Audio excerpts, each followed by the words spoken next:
Bonjour ou bonsoir à tous. J'ai le plaisir de me joindre à l'invitation de l'équipe de Luciole qui s'est prise au jeu pour fêter la nuit de la lecture ce samedi 23 janvier. Donc, je me présente, je suis un auteur de polar, je m'appelle Alain Descortes. Mon dernier roman, Mémoire de glace, est paru aux éditions du Loir.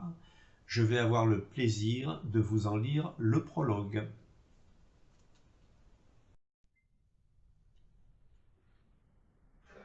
La tenue était classique, pour ne pas dire désuète.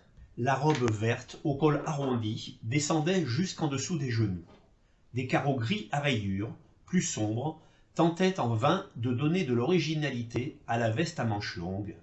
L'ensemble était passé de mode. On l'aurait cru sorti tout droit d'un catalogue de la Redoute des années 70. La jeune femme était chaussée d'escarpins à plateforme gris anthracite. Son visage exprimait de la détresse qu'elle cherchait toutefois à surmonter. Elle dut rassembler tout son courage pour lever les yeux et affronter le regard réprobateur de celui qui la fixait. Elle repassa dans sa tête les paroles apprises par cœur afin d'être sûre de ne pas se tromper. Elle hésita. Prononcer ces quelques mots la libérerait-elle vraiment? Elle s'était déjà posé plusieurs fois la question. Avait-elle seulement le choix? Non, car c'était l'unique moyen de quitter cet enfer. Sa décision était prise. Elle prit sa respiration et lui lança. « Tu sais, il ne faut pas m'en vouloir, mais je pars. » Elle attendait une réaction qui ne vint pas. Il restait muet.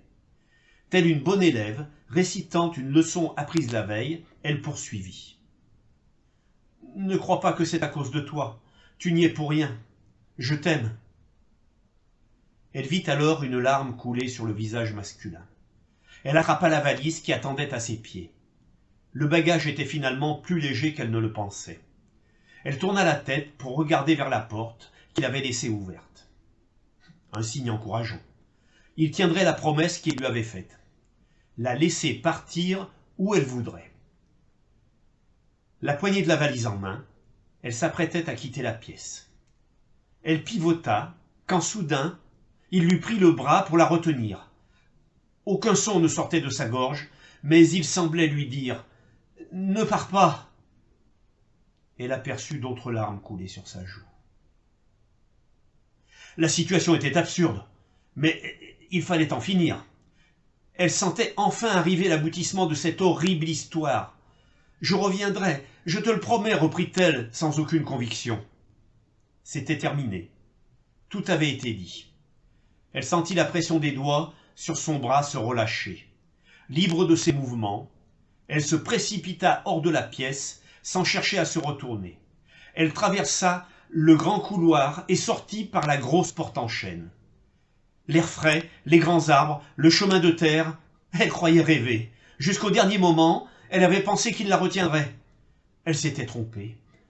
Elle avançait sur le chemin rectiligne, derrière elle la maison. Ne pas se retourner, ne pas se retourner. Elle accéléra le pas.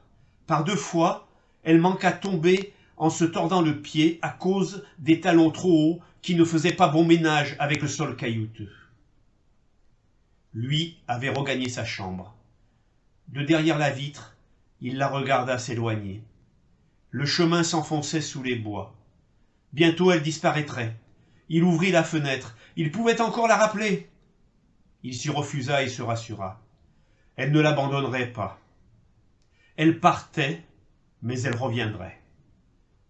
Elle le lui avait promis. Une détonation déchira l'atmosphère. Une nuée d'oiseaux effrayés par le bruit s'envola. Elle lâcha la valise, fit encore 2 pas et s'écroula. Elle essaya de comprendre avant d'exhaler son dernier soupir. Il était trop tard. Jamais elle ne saurait pourquoi.